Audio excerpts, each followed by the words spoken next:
If you decide that you want to, make your art smaller or make something smaller in that particular art piece, if I was you,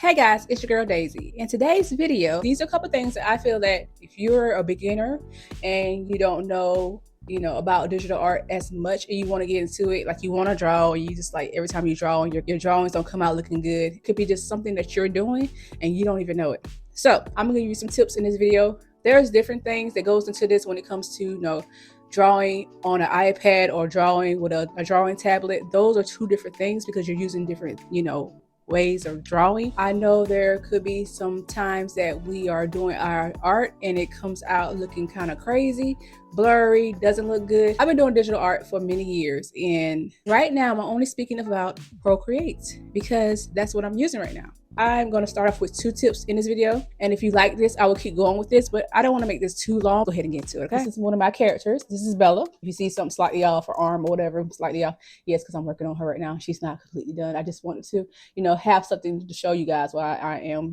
I'm making this video. So I'm going to be focusing mainly on Bella right here in this area right here, okay? So see how she looks. Don't look bad because she doesn't look like, blurry. It doesn't look blurry. Don't look crazy. It looks really good, a good crisp drawing. It don't take a lot to get that, and you might think like, I can't get my drawings to look like that.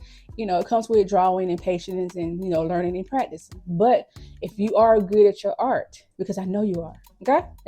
I know you're good at your art, and you just like, you messing with your art. You're messing with it. And what I mean by messing with it is taking your pencil and going over here with this arrow right here, right? First of all, let me get another, of Bella. I don't want to mess her up. Okay? So I'm going to go here and get a new one, and I'm going to put her in here. I'm going to move this out the way real quick, okay? Give me a second. I already basically like saved the picture so I can bring it back here so you can see what I'm trying to talk about. So I got Bella and Miss Fluff chilling, right? And like I said before, you can see it looks really good. It don't look crazy, it don't look bad. It looks nothing's blurry, because when you're drawing on the iPad, it's different when you're drawing on the iPad. It doesn't know where to put the pixels back at. It doesn't know how to make your drawing look back crisp like it was before. The more you mess with that, your drawing's not gonna look too good. Okay, it's gonna look really bad. And I'm gonna show you for example, because I know you do it because I did it before. So we're gonna go click on the arrow, and you like, oh, I want. I should have made this character bigger. Let me make her big right here. No, I don't like that. I don't like that. Let me make her small again.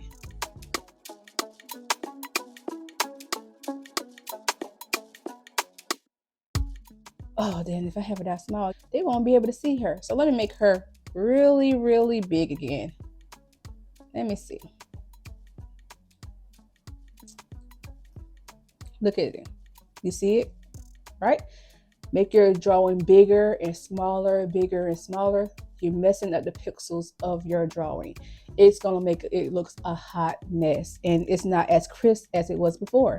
And you might thinking like, oh, it don't look that bad. But you don't want your drawing to look like that, right? You want it to look as best as you can. If you decide that you want to, make your art smaller or make something smaller in that particular art piece, if I was you, I would just make a copy of it. You get what I'm saying? So if you mess up, you got a copy that you didn't touch and you didn't mess up, and you can figure out like, how can I make it better without messing up the quality of my art, And I got something else for you guys. So when it comes to layers, right? When you're making a canvas, when you're making your first fresh, and you're trying to start and you're doing your work and, your canvas and whatever. And I always know what size you want your stuff to be, because that is a key thing. Okay.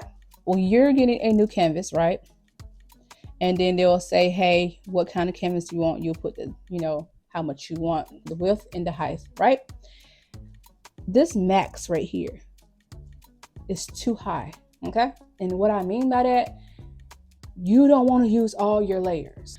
So I try to stay under, even though I might have 34, because it depends on the width and the height of your canvas. Even though I have 34, I will not use more than that. I would try to go down. I try to keep it as close to in the 20s. Now you might see some that's like 34, because if I had to draw something more and I had to use all my layers or something like that, then I'm like, okay, I can put these two together. I can put these two together. You know what I'm saying? So basically merging stuff together. And then if I get to the point of like, okay, I don't want to make too much. I don't want to use too many layers. So I will basically save what I had right there, like I did this one right here. And I will make a new one, and I will use the base for the back. And then I'll go over and draw over it again with a new layer, you know, a new canvas. So if I was you, that's what I would do. So that's it. If you like this video, don't forget to give it a thumbs up down below, and don't forget to subscribe to my channel if you have not done so already. And if you want to go see more videos of me, I'll put it right here so you can go check this video out. You might like it. And guys, I pray that you all have an amazing day. Stay blessed. Bye.